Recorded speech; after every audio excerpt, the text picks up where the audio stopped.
Mpofu uthi kunenzathu ezilithumi zokuthi usihlalo wekomitini le azirhoqise emsebenzini, kanti uthi isizathu ngasinye sanele ukuthi uDyantyi azirhoqise emsebenzini. Begodu uveze nendaba yokuthi usihlalo abhala ukubizela umengameli uSiril Ramaphosa phambi kwekomitini ukuthi azokwethula ubufakazi. You can't say, no, I'm taking the motion as it comes originally. And then when it suits you, say, no, I'm only taking the motion as far as evidence has been led. Just all in the effort to save Mr. Ramaphosa from just coming to assist the committee about the remarks that he made under oath.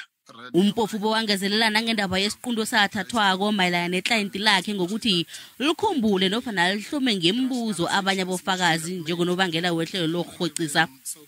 Ngakelinye ihlangothi Mpofu usola ekomitini le ngokuveza tshashalazi eminye imininingwana emayelana nesiqhema samagcetho akhe isiyanero attorneys ekwagcina kubangele ukuthi kwenziwe incwadi ezingasisemthethweni zokufaka isibawo semali ngobukhwabanisi eofisini yomvikeli womphakathi.